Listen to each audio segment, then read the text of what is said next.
Israel had nothing to do with this blast. This is not a way Israel is combating terror.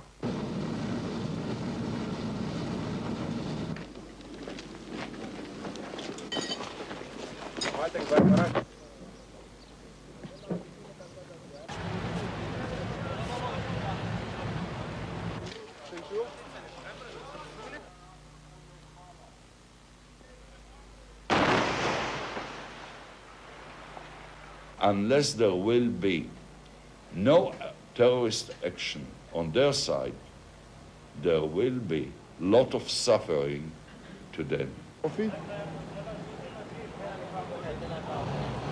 You see that Shiite in his religion, they don't accept anybody to come and to occupy him.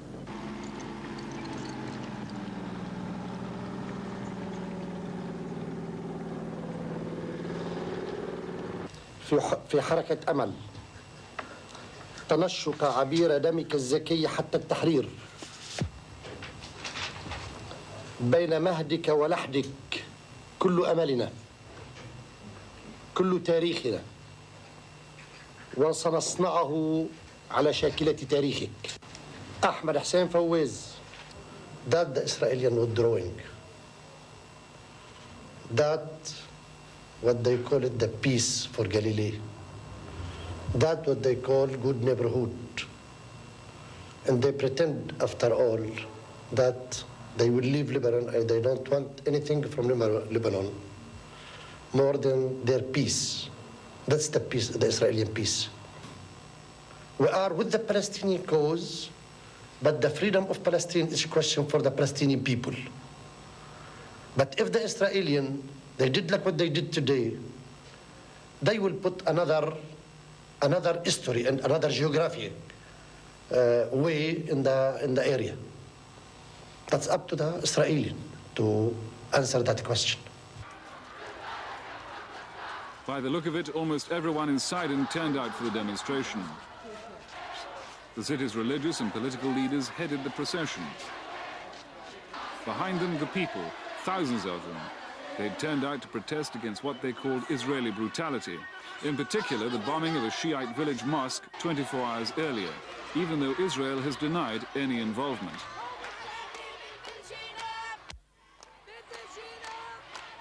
And the feelings run deep. Even the younger generation, right down to the school children, are playing their part. All in all, it was an impressive sight, and all the more remarkable and worrying for Jerusalem when you remember that these were the people who welcomed the Israelis when they invaded Lebanon in 1982. Welcomed them because they were grateful to them for driving out the PLO, which had long dominated South Lebanon.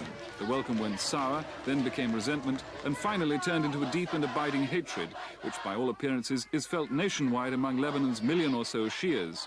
Little wonder that Israeli critics of their government's ill-fated Lebanon policy are warning that it's let the Shia genie out of the bottle. The Israeli withdrawal is proving anything but peaceful. There's been fighting like today's, and they themselves are conducting a campaign as punitive and as destructive as anything in the past 2.5 years.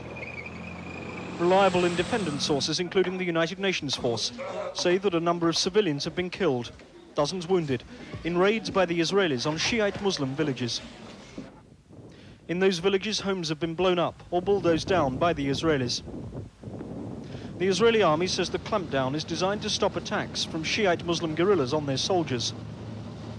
And the government in Israel is warning of more to come. Unless there will be no terrorist action on their side, there will be a lot of suffering to them. We will not sit idle and see their terror acts. This film was taken in the Shiite Muslim village of Jibshit a few days ago. Israeli soldiers had been attacked nearby a few hours before. Every man in the village was rounded up for interrogation by the Israelis. They were to be kept here for most of the day. At the end of it, several of them were arrested, and a dusk to dawn military curfew imposed. During the day, some 10 houses were searched. The Israelis were looking for arms and ammunition, and in a house bearing a portrait of Ayatollah Khomeini, they found an arms cache. The house was then evacuated, and the order given for what the Israelis call collective punishment. The Israeli army says it's fighting a war here, that hundreds of its men have been killed. Local Shiite leaders warn that such tactics will only breed further violence in reply. I want to say one thing, that this violence which against the Shiites, this will make a big violence against this.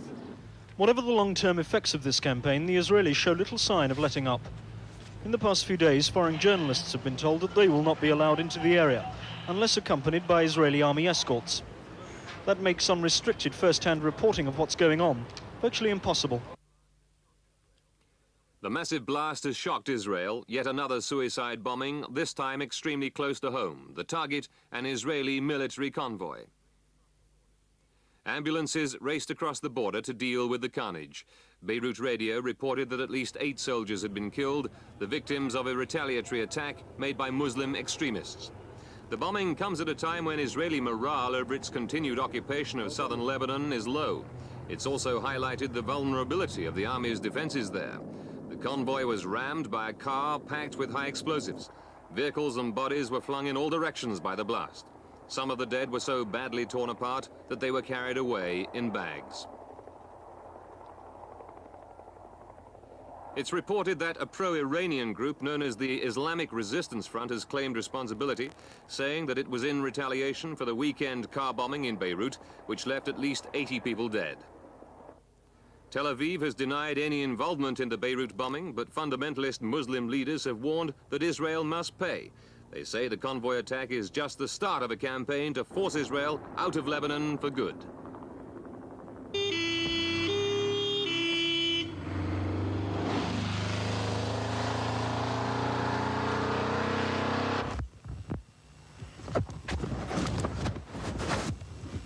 طلعني معك مستحسن كده اطلعوا معنا اطلعوا العالم معنا وانتوا تابعوا يلا خلينا نطلع معك ترجع بقفلها بيجي لك شباب يلا جسي هاي يا شباب خلينا نرفع السياره هيدي عندنا يلا يا اخوان هاك يا اجونا هسه اجونا طلال اجونا الله اكبر يا ويلاه يا ويلاه يا ويلاه محمد الثاني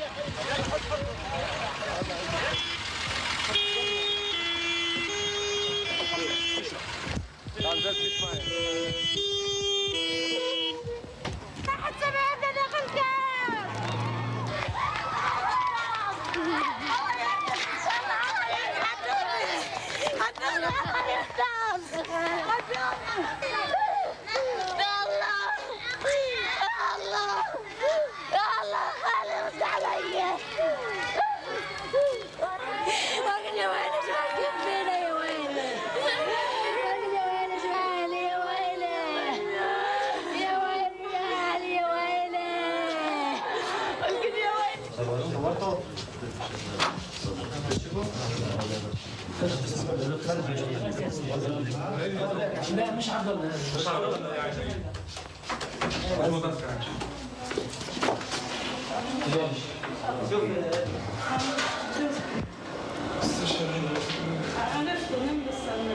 ما بعد